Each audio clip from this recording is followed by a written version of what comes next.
Hi dear friends, വീണ്ടും പുതിയൊരു വീഡിയോയിലോട്ടേക്ക് സ്വാഗതം. വളരെ രുചിയോടുകൂടി ഇന്ന് നമുക്കൊരു ജീരകശാല റൈസ് വെച്ചിട്ട് നല്ലൊരു ചിക്കൻ മന്തി തയ്യാറാക്കാം. അപ്പോൾ എല്ലാവർക്കും ഇഷ്ടമാവുമെന്ന് കരുതുന്നു. അതുപോലെ വീഡിയോ മൊത്തത്തിൽ കാണണം, ലൈക്ക് ചെയ്യാനും ഷെയർ ചെയ്യാനും കമൻറ്റ് ചെയ്യാനും മറക്കരുത്. അതുപോലെ നിങ്ങൾ ആദ്യമായിട്ടാണ് എൻ്റെ ചാനൽ കാണുന്നതെങ്കിൽ പ്ലീസ് ഒന്ന് സബ്സ്ക്രൈബ് ചെയ്യണേ. ആ കുഞ്ഞു ബെല്ലൈക്കൺ ഒന്ന് ക്ലിക്ക് ചെയ്യൂ, എങ്കിൽ ഓൾ എന്ന ഓപ്ഷൻ വരും. അതും കൂടെ ഒന്ന് ക്ലിക്ക് ചെയ്യുമ്പോൾ ഞാനെന്ന പുതിയ വീഡിയോസിൻ്റെ നോട്ടിഫിക്കേഷൻ നിങ്ങൾക്ക് കൃത്യമായിട്ട് കിട്ടും. അപ്പോൾ നമ്മുടെ ഈ മന്തി തയ്യാറാക്കാൻ വേണ്ടി ഞാനിപ്പോൾ 1.5 കിലോ ചിക്കൻ എടുത്തിട്ടുണ്ട്. നന്നായിട്ട് കഴുകിയെടുക്കാം. പിന്നെ ചിക്കൻ അത്യാവശ്യം വലുപ്പത്തിൽ തന്നെയാണ് കേട്ടോ കട്ട് ചെയ്തിട്ടുള്ളത്. നമ്മളൊരു ചിക്കൻ ഏകദേശം ഒരു 8-10 പീസാക്കിയിട്ട് എടുക്കാം. അതുപോലെ തന്നെ ഇതുപോലെ ഒന്ന് കീറലിട്ട് കൊടുത്തിട്ടുണ്ട്, മസാലയൊക്കെ നന്നായിട്ടൊന്ന് ഉള്ളിൽ പിടിക്കാൻ വേണ്ടി. അപ്പോൾ ഇത് നമുക്കിനി വേവിച്ചെടുക്കണം. അപ്പോൾ അതിന് വേണ്ടി നമുക്കൊരു പാൻ വെക്കാം. ഇതുപോലത്തെ ഒരു കുഴിയുള്ള പാൻ എടുക്കാം. അതിലോട്ടേക്ക് നമ്മുടെ ചിക്കൻ്റെ പീസ് ഓരോന്നായി ഇട്ട് കൊടുക്കാം.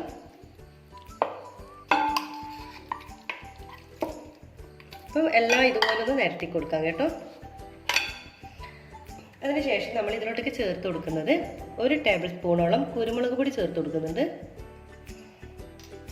പിന്നെ ഇതിന് ആവശ്യമായിട്ടുള്ള ഉപ്പ് ചേർത്ത് കൊടുക്കാം. പിന്നെ ഇതിൽ നമ്മൾ ചേർത്ത് കൊടുക്കുന്നത് 1 കപ്പ് വെള്ളം, അതായത് നമ്മുടെ ഈ ചിക്കൻ നന്നായിട്ട് മുങ്ങി വരുന്ന രീതിയിൽ നമുക്കൊന്ന് വെള്ളം ചേർത്ത് കൊടുക്കാം. ഞാനിപ്പോൾ 1 കപ്പ് വെള്ളം ചേർത്ത് കൊടുക്കുന്നുണ്ട്. നമ്മൾ ചിക്കൻ ഒന്ന് മുങ്ങി വരണം കണ്ടോ, ഈ ഒരു നിലയിൽ നമ്മളൊന്ന് വെള്ളം ചേർത്ത് കൊടുക്കാം. ചിക്കൻ ഒന്ന് എല്ലാ ഭാഗത്തോട്ടേക്കും ഒന്ന് നിരപ്പാക്കി കൊടുക്കാം. ഇനി നമുക്കിതൊന്ന് അടച്ച് വെച്ചിട്ട് ഇനിയിപ്പോൾ സ്റ്റൗവിലേക്ക് മാറ്റാൻ പോകാൻ കേട്ടോ. നമ്മൾ ഇതുവരെ കത്തിച്ചിട്ടൊന്നുമില്ല, നമ്മൾ സ്റ്റൗവിലേക്ക് മാറ്റിയിട്ടില്ല. നമ്മൾ ഈ ഒരു സ്റ്റേജ് ആയിട്ട് ശേഷമാണ് നമ്മൾ സ്റ്റൗവിലേക്ക് മാറ്റുന്നത്. ഇനി നമ്മളൊരു 20 മിനിറ്റ് വരെ നമുക്കിതൊന്ന് അടച്ച് വെച്ചൊന്ന് വേവിച്ചെടുക്കാം. നമ്മുടെ ചിക്കൻ വേകുന്ന സമയം കൊണ്ട് നമുക്ക് തക്കാളി അരച്ചെടുക്കണം. ഇതിന് വേണ്ടി ഞാനിപ്പോൾ 4 തക്കാളി എടുത്തിട്ടുണ്ട്. പിന്നെ അതുപോലെ തന്നെ എരിവിന് ആവശ്യമായിട്ട് 4 പച്ചമുളകും കൂടി എടുത്തിട്ടുണ്ട്. നമുക്കിത് ചെറിയ പീസാക്കിയിട്ട് അരിഞ്ഞെടുക്കാം. അപ്പോൾ ഞാനിപ്പോൾ തക്കാളിയും പച്ചമുളകൊക്കെ ഇവിടെ ചെറുതായിട്ട് അരിഞ്ഞിട്ട് മിക്സിയുടെ ചെറിയ ജാറിലേക്ക് ഇട്ട് കൊടുത്തിട്ടുണ്ട്. നമുക്കിത് നന്നായിട്ട് തന്നെ അരച്ചെടുക്കാം. വെള്ളമൊന്നും ചേർത്ത് കൊടുക്കേണ്ട ആവശ്യമില്ല കേട്ടോ. അപ്പോൾ നമ്മുടെ തക്കാളി ഇവിടെ നന്നായിട്ട് തന്നെ അരച്ചെടുത്തിട്ടുണ്ട്. നമുക്കിത് മാറ്റി വെക്കാം. 20 മിനിറ്റ് കഴിഞ്ഞിട്ടുണ്ട്. നമ്മുടെ ചിക്കൻ ഇവിടെ വേകാൻ വെച്ചിട്ട് കണ്ടോ, നമ്മുടെ ചിക്കൻ പീസൊക്കെ നന്നായിട്ട് തന്നെ വെന്ത് വന്നിട്ടുണ്ട്. ഓവർ കുക്കാവണ്ട കേട്ടോ, പാകത്തിനൊന്ന് വെന്തിട്ടെടുത്താൽ മതി. ഇനി നമുക്ക് സ്റ്റൗ ഓഫ് ചെയ്യാം. നമ്മൾ ചിക്കൻ വേവിച്ച് വെച്ചതാണ്. ഇനിയിപ്പോൾ നമ്മൾ ചിക്കൻ ഇതിൽ നിന്ന് മാറ്റിയെടുക്കാം. വേറൊരു പാത്രത്തിലോട്ടേക്ക് മാറ്റാം. ചിക്കൻ്റെ എല്ലാ പീസും തന്നെ വേറൊരു പാത്രത്തിലോട്ടേക്ക് മാറ്റാം. ചിക്കൻ എല്ലാം തന്നെ ഞാനിപ്പോൾ വേറൊരു പാത്രത്തിലോട്ടേക്ക് മാറ്റിയിട്ടുണ്ട്. നമുക്കിത് മാറ്റി വെക്കാം. ഇനി നമ്മൾ ഈ ചിക്കൻ സ്റ്റോക്ക് ഉണ്ടല്ലോ, ഈ സ്റ്റോക്കിലാണ് നമ്മൾ അരി വേവിക്കുന്നത്. അപ്പോൾ ഈ ചിക്കൻ സ്റ്റോക്കിലോട്ടേക്ക് നമ്മൾ ആദ്യം അരച്ച് വെച്ചിട്ടുള്ള നമ്മുടെ തക്കാളിയും പച്ചമുളകും അരച്ച് വെച്ചിട്ടുള്ള ഈ ഒരു പേസ്റ്റ് ഈ ഒരു സ്റ്റോക്കിലേക്ക് ഒഴിച്ചു കൊടുക്കാം. എന്നിട്ട് നന്നായിട്ടൊന്ന് മിക്സാക്കി എടുക്കണം. അപ്പോൾ ഇതെന്തിനാണെന്ന് വെച്ചാൽ നമ്മളിതൊന്ന് ഇതിലാണല്ലോ നമ്മൾ അരി വേവിക്കുന്നത് ഞാൻ പറഞ്ഞത്. അപ്പോൾ നമുക്കൊന്ന് അളന്ന് നോക്കണം. ഞാനിപ്പോൾ 4 കപ്പ് അരിയാണ് എടുത്തിട്ടുള്ളത്. അതിലേക്ക് 6 കപ്പ് വെള്ളം വേണം. അപ്പോൾ നമുക്കിതൊന്ന് അളന്ന് നോക്കാം. അപ്പോൾ ഞാനിവിടെ അതായത് അളന്നിട്ട് എനിക്കിപ്പോൾ 4 കപ്പ് അരിക്ക് 6 കപ്പ് വെള്ളമാണ് വേണ്ടത്. ഞാനിപ്പോൾ അളന്ന് നോക്കി. നിങ്ങളിപ്പോൾ എടുക്കുന്ന കപ്പിനനുസരിച്ചിട്ട് വെള്ളം ചേർത്ത് കൊടുക്കുക കേട്ടോ. അഥവാ ഈ നമ്മുടെ മിക്സിൽ വെള്ളം എക്സ്ട്രാ വേണമെങ്കിൽ ഇതിൻ്റെ കൂടെ എക്സ്ട്രാ വെള്ളം ആഡ് ചെയ്ത് കൊടുക്കാം. അപ്പോൾ നമ്മുടെ അരി വേവിക്കാനുള്ള വെള്ളം ഇവിടെ റെഡി ആയിട്ടുണ്ട്. നമുക്കിത് അടച്ച് വെച്ച് മാറ്റി വെക്കാം. ഇനി നമുക്ക് ചോറുണ്ടാക്കാനുള്ള അരി എടുക്കാം. ഞാൻ ആദ്യം തന്നെ പറഞ്ഞു, നമ്മളിന്നൊരു വെറൈറ്റി ചോറാണ് തയ്യാറാക്കുന്നത്. നമ്മൾ സാധാരണ ബസുമതി റൈസ് വെച്ചിട്ടാണ് മന്തിയൊക്കെ നമ്മൾ തയ്യാറാക്കുന്നത്. പക്ഷേ ഇന്ന് ഞാൻ തയ്യാറാക്കുന്നത് ജീരകശാല റൈസ് വെച്ചിട്ടാണ് കേട്ടോ ഞാൻ ഇന്ന് തയ്യാറാക്കുന്നത്. അപ്പോൾ തയ്യാറാക്കി നോക്കിയപ്പോൾ നല്ല ടേസ്റ്റ് ഉണ്ടായിരുന്നു. അങ്ങനെയാണ് ഞാൻ നിങ്ങളായിട്ടൊന്ന് ഇത് ഷെയർ ചെയ്യാമെന്ന് വിചാരിച്ചിട്ടുള്ളത്. ഞാനിപ്പോൾ എടുത്തിട്ടുള്ളത് 4 കപ്പ്, അതായത് ഈ ഒരു ഗ്ലാസ് അളവിൽ 4 ഗ്ലാസ്സാണ് ഞാനിപ്പോൾ എടുത്തിട്ടുള്ളത്. അങ്ങനെയുള്ള അരിയാണ്. ഇത് നമുക്ക് നന്നായിട്ടൊന്ന് കഴുകിയെടുക്കാം. അരി ഇവിടെ നന്നായിട്ട് തന്നെ കഴുകിയെടുത്തിട്ടുണ്ട്. നമ്മളിതിലേക്ക് കുറച്ച് വെള്ളം കൂടി ഒഴിച്ചിട്ടുണ്ട് കേട്ടോ. ഇനി നമുക്ക് 20 മിനിറ്റ് വരെ നമുക്കിവിടെ അടച്ച് വെക്കാം. ഇനി നമുക്ക് ചോറുണ്ടാക്കാൻ തുടങ്ങാം. അതിനുവേണ്ടി ഞാനൊരു വലിയൊരു പാത്രം അടുപ്പത്ത് വെച്ചിട്ടുണ്ട്. പാത്രം നന്നായിട്ട് ചൂടാകുമ്പോൾ ഇതിലോട്ടേക്ക് ഒരു 3 ടേബിൾ സ്പൂണോളം ബട്ടർ ചേർത്ത് കൊടുക്കാം. ബട്ടർ ഒന്ന് നന്നായിട്ടൊന്ന് മെൽട്ടായി വരട്ടെ. ബട്ടർ നന്നായിട്ട് മെൽട്ടായിട്ട് വരുമ്പോൾ ഇതിൻ്റെ കൂടെ ചെറിയൊരു പീസ് പട്ട, കുറച്ച് ഗ്രാമ്പു, ഏലക്ക ഇത്രയും കൂടി ചേർത്ത് കൊടുക്കാം. കൂടെ തന്നെ 2 ബേ ലീവ്സും കൂടി ചേർത്ത് കൊടുക്കുന്നുണ്ട്. എന്നിട്ട് നന്നായിട്ടൊന്ന് മിക്സ് ആക്കി എടുക്കാം.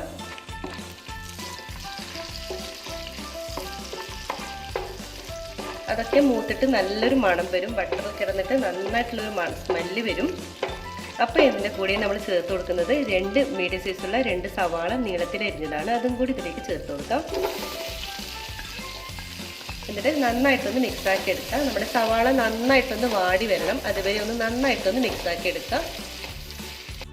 ഉള്ളി ഇവിടെ നന്നായിട്ട് തന്നെ ലൈറ്റ് ബ്രൗൺ കളർ പോലെ നന്നായിട്ട് തന്നെ വാടി വന്നിട്ടുണ്ട്. ഇനി ഇതിലേക്ക് നമ്മൾ ചേർത്ത് കൊടുക്കേണ്ടത് ഒരു ടേബിൾ സ്പൂണോളം ഇഞ്ചി വെളുത്തുള്ളി ചതച്ചതാണ്. അതുകൂടി ഇതിലോട്ടേക്ക് ചേർത്ത് കൊടുക്കാം. എന്നിട്ട് 1-2 മിനിറ്റ് നന്നായിട്ടൊന്ന് മിക്സാക്കി എടുക്കണം. ആ ഇഞ്ചിൻ്റെയും വെളുത്തുള്ളിയുടെ ഒക്കെ ഒരു പച്ചമണം മാറി വരണം, അതുവരെ നന്നായിട്ടൊന്ന് മിക്സാക്കി എടുക്കാം. ഇനി ഇതിലോട്ടേക്ക് നമുക്ക് 1 ടേബിൾ സ്പൂണോളം ഗരം മസാല പൊടി ചേർത്ത് കൊടുക്കാം. എന്നിട്ട് നന്നായിട്ടൊന്നും കൂടി മിക്സാക്കി എടുക്കാം.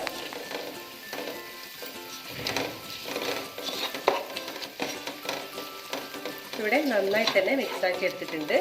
ഇനി ഇതിലേക്ക് നമ്മൾ ചേർത്ത് കൊടുക്കേണ്ടത് നമ്മുടെ സ്റ്റോക്ക് ഉണ്ടല്ലോ, നമ്മുടെ ചിക്കനും തക്കാളി ഒക്കെ വെച്ചിട്ടുള്ള ആ ഒരു മിക്സ് വെള്ളം ഉണ്ടല്ലോ, അതും കൂടി ഇതിലോട്ടേക്ക് ഒഴിച്ചു കൊടുക്കാം.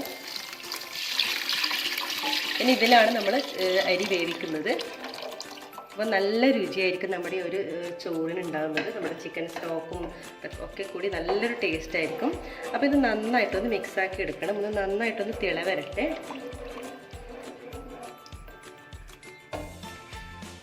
ഇതിന് ആവശ്യമായിട്ടുള്ള ഉപ്പ് ചേർത്ത് കൊടുക്കാം. എന്നിട്ട് നന്നായിട്ടൊന്ന് തിള വരുന്നവരെ ഒന്ന് വെയിറ്റ് ചെയ്യാം. വെള്ളം ഇവിടെ നന്നായിട്ട് തന്നെ തിളക്കുന്നുണ്ട്. ഇതിലോട്ടേക്ക് നമ്മൾ ആദ്യം കഴുകി വെച്ചിട്ടുള്ള നമ്മുടെ അരി ഇതിലേക്ക് ഇട്ട് കൊടുക്കാം. അതിൻ്റെ വെള്ളമൊക്കെ ഒന്ന് ഊറ്റിയെടുക്കുക. എന്നിട്ട് അരി മാത്രം ഇതിലോട്ടേക്ക് ചേർത്ത് കൊടുക്കാം.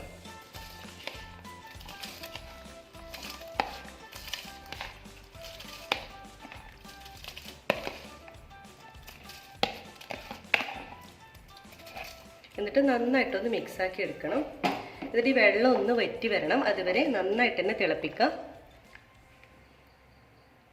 അപ്പോൾ നമ്മൾ ഇതിലുള്ള വെള്ളമൊക്കെ വറ്റി വന്നിട്ടുണ്ട് കേട്ടോ, കണ്ടോ? ഇതുപോലെ വെള്ളമൊക്കെ നന്നായിട്ടൊന്ന് വറ്റി വരണം. ഇതിലോട്ടേക്ക് നമ്മൾ 1 ടേബിൾ സ്പൂണോളം കുരുമുളക്, അതായത് മൊത്തത്തിലുള്ള കുരുമുളക് ഇതിലൂടെ ചേർത്ത് കൊടുക്കാം. അപ്പോൾ നമ്മൾ കഴിക്കുമ്പോൾ ഇടയ്ക്കൊന്ന് കഴിക്കുമ്പോൾ നല്ല ടേസ്റ്റ് ആയിരിക്കും. എന്നിട്ട് ഒന്നും കൂടി നന്നായിട്ടൊന്ന് മിക്സാക്കി എടുക്കാം. ഇനി നമുക്ക് ലോ ഫ്ലെയിമിൽ ഒരു 15 മിനിറ്റോളം നമുക്കിതൊന്ന് അടച്ച് വെച്ചൊന്ന് കുക്ക് ചെയ്തെടുക്കാം. നമ്മളെ ചോറൊന്ന് നന്നായിട്ടൊന്ന് വെന്ത് വരണം. അപ്പം നമ്മുടെ ചോറ് ഇവിടെ നിന്ന് വേകുന്നുണ്ട്. ആ സമയം കൊണ്ട് നമ്മൾ ആദ്യം മാറ്റി വെച്ചിട്ടുള്ള ചിക്കൻ ഉണ്ടല്ലോ, നമ്മൾ വേവിച്ചിട്ടുള്ള ചിക്കൻ, അത് നമുക്കൊന്ന് ഫ്രൈ ചെയ്തെടുക്കണം. അതിന് വേണ്ടി ചിക്കൻ്റെ പീസിലോട്ടേക്ക് കുറച്ച് ഉപ്പ് ചേർത്ത് കൊടുക്കാം. ഉപ്പ് അധികമായി പോകരുത് കേട്ടോ, നമ്മൾ വേവിക്കുമ്പോൾ ഉപ്പ് ചേർത്തിട്ടാണ് വേവിച്ചിട്ടുള്ളത്, അതുകൊണ്ട് കുറച്ച് ചേർത്ത് കൊടുത്താൽ മതി. പിന്നെ നമ്മളിതിലേക്ക് ചേർത്ത് കൊടുക്കുന്നത് കുറച്ച് റെഡ് ഫുഡ് കളറാണ്.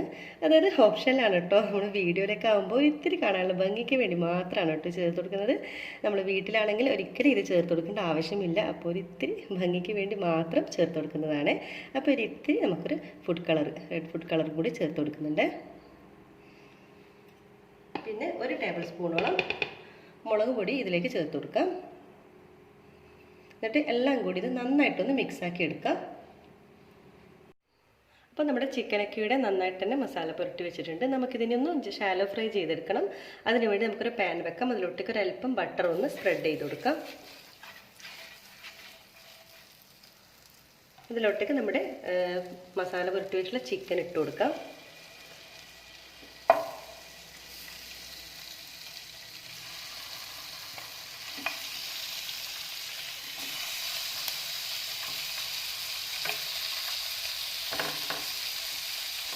എല്ലാം തന്നെ ഇതുപോലെ ഒന്ന് നിരത്തി കൊടുക്കാം.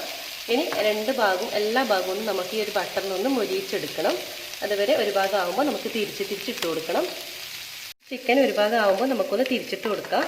അപ്പോൾ നമ്മൾ ബട്ടറിൽ തന്നെ ഫ്രൈ ചെയ്യുന്നതുകൊണ്ട് തന്നെ നല്ല ചിക്കൻ്റെ നല്ലൊരു സ്മെല്ലാണ്, അപ്പോൾ നല്ലൊരു ഫ്ലേവർ വരുന്നുണ്ട്. അപ്പോൾ നമുക്ക് എല്ലാ ചിക്കനും തന്നെ നമുക്ക് തിരിച്ചിട്ട് കൊടുക്കാം. എല്ലാ ഭാഗവും തന്നെ നമുക്ക് മൊരിയിച്ച് കോരണം. ഇനി ആ ഒരു ഭാഗം കൂടി ആകുമ്പോൾ നമുക്കിത് കോരി മാറ്റാം. എല്ലാ ചിക്കനും നമ്മൾ ഇതുപോലെ ഫ്രൈ ചെയ്തിട്ട് നമുക്കൊരു ബൗളിലേക്ക് മാറ്റാം. അപ്പോൾ നമുക്ക് ചോറ് വെന്തിനോ നോക്കാം. അപ്പോൾ ചോറൊക്കെ ഇവിടെ നല്ല പാകത്തിന് തന്നെ വെന്ത് വന്നിട്ടുണ്ട്. നമുക്കൊന്ന് ഇതുപോലെ ഒന്ന് മിക്സാക്കി കൊടുക്കണം.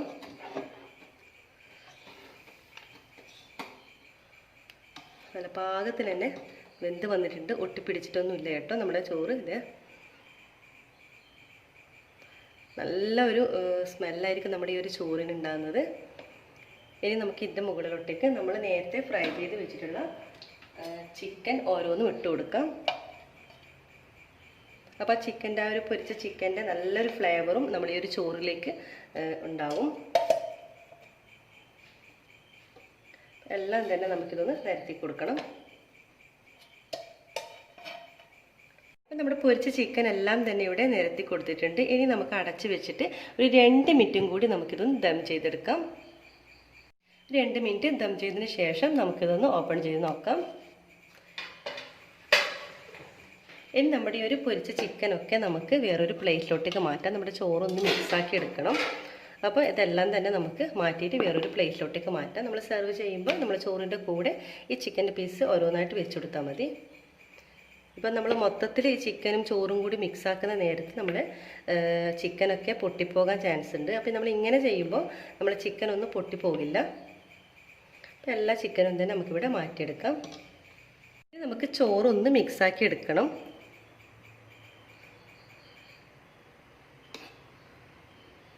നല്ല ചോറൊക്കെ ഒന്ന് നന്നായിട്ടൊന്ന് മിക്സാക്കി എടുക്കുക. ഇനി നമുക്ക് സെർവിങ് ചെയ്യാം കേട്ടോ. സെർവ് ചെയ്യേണ്ട ടൈമായി നമുക്കിനി ഒരു പ്ലേറ്റിലോട്ടേക്ക് മാറ്റി കൊടുക്കാം. നമ്മൾ സെർവ് ചെയ്യുന്ന ഒരു പ്ലേറ്റിലോട്ടേക്ക് നമുക്ക് മാറ്റാം.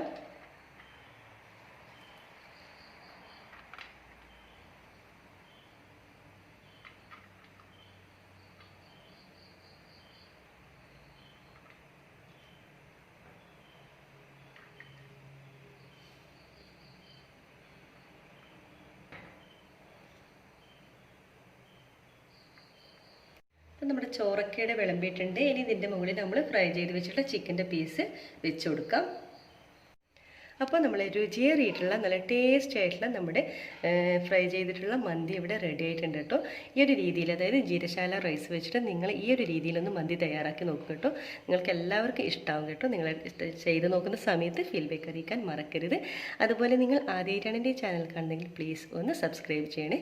ഇൻഷാ അല്ലാഹ് വീണ്ടും മറ്റൊരു നല്ലൊരു വീഡിയോയിലൂടെ വീണ്ടും കാണാം. അതുവരേക്കും എല്ലാവർക്കും ഒരിക്കൽ കൂടി താങ്ക് യു.